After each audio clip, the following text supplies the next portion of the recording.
வானம் வசப்படுமே. தத்துவம் என்பதை ஆங்கிலத்தில் பிலாசபி என்கிறோம். பிலாஸ், சோபியா என்ற 2 லத்தீன் சொற்களால் உருவானது பிலாசபி என்ற சொல். பிலாஸ் என்றால் அறிவு, சோபியா என்றால் நேசிப்பது. எனவே அறிவை நேசிப்பதுதான் தத்துவம் என்றாகிறது. அப்படி அறிவை நேசித்து அந்த நேசத்தை பரப்பியவர்களைத்தான் மாபெரும் தத்துவ ஞானிகளாக உலகம் ஏற்றுக்கொண்டிருக்கிறது. கிரேக்கம் தந்த மாபெரும் தத்துவ மேதை சாக்ரட்டிஸின் சிந்தனையாலும் பேச்சாலும் கவரப்பட்ட பல கிரேக்க இளையர்களுள் ஒருவர்தான் பிளேட்டோ.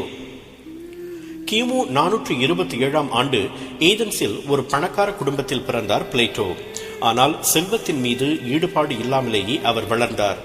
இசையிலும் ஓவியத்திலும் அவருக்கு நிறைய ஈடுபாடு இருந்தது. கவிதைகளும் எழுதுவார்.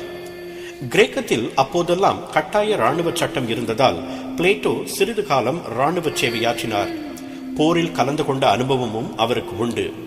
தனது 20ஆம் வயதில் சாக்ரட்டிஸிடம் மாணவராக சேர்ந்து 8 ஆண்டுகள் அவரிடம் சீடராக இருந்தார். பிளேட்டோவிற்கு ஆரம்பத்தில் அரசியலில் ஆர்வம் ஏற்பட்டது. ஆனால் அப்போதைய அரசியல்வாதிகள் சுயநலவாதிகளாக இருந்ததாலும் சர்வாதிகாரமும் அநீதிகளும் மலிந்திருந்ததாலும் அவருக்கு அரசியலில் வெறுப்பு ஏற்பட்டது. அந்த சமயத்தில்தான் அவரது மானசீக குருவான சாக்ரட்டிஸுக்கு விஷம் அருந்தி சாகும் தண்டனை விதிக்கப்பட்டது.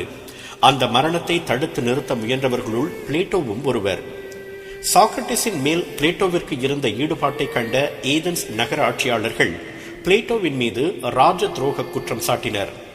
அசம்பாவிதம் நிகழும் முன் நண்பர்களின் அறிவுரையை ஏற்று ஏதென்ஸை விட்டு வெளியேறினார் பிளேட்டோ. அப்போது அவருக்கு வயது 30 தான். கிமு 399ஆம் ஆண்டில் ஏதென்ஸை விட்டு சென்ற பிளேட்டோ அடுத்த 12 ஆண்டுகள் எகிப்து, இத்தாலி, ஆப்பிரிக்கா போன்ற நாடுகளுக்கு சென்று அங்கிருந்த அரசியல் முறைகளையும் சமூக அமைப்புகளையும் கற்றறிந்தார். இந்தியாவுக்கும் வந்த பிளேட்டோ இந்துக்களின் ஆத்ம தியானங்களையும் வர்ணாசிரம தர்மத்தையும் ஆராய்ந்தார். கிமு 387இல் தன் தாய்நாட்டிற்கு திரும்பினார் பிளேட்டோ. வருங்கால சந்ததிக்கு இளையர்களை தயார்படுத்த விரும்பினார். தனி மனிதனின் அறிவும் பண்பும் வளர கல்வியும் தத்துவ சிந்தனையும் அவசியம் என்பதை உணர்ந்த அவர் பிளேட்டோ அகாடமி என்ற கல்வி கலைக்கூடத்தை நிறுவினார். அந்த கலைக்கூடம்தான் உலகில் தோன்றிய முதல் பல்கலைக்கழகம் என்பது குறிப்பிடத்தக்கது.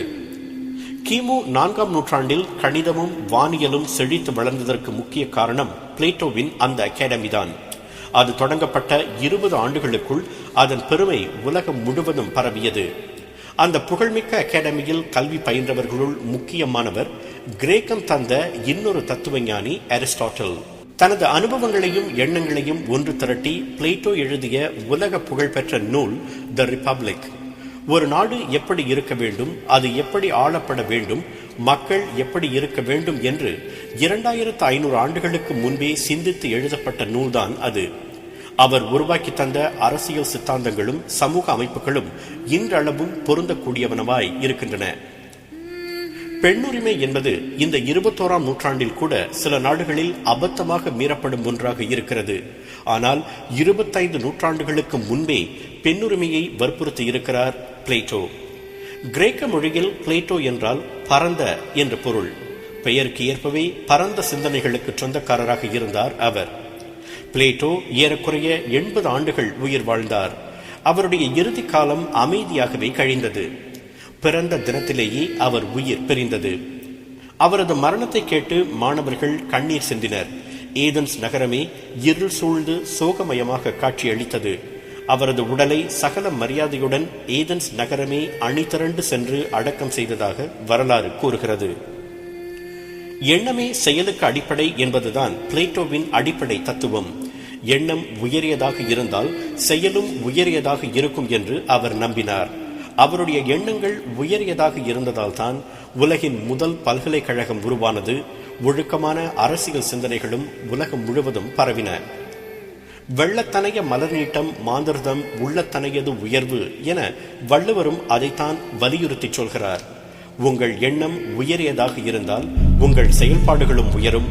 செயல்பாடுகள் உயர உயர உங்களுக்கு அந்த வானமும் வசப்படும்.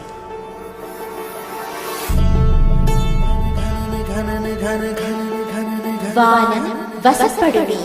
96.8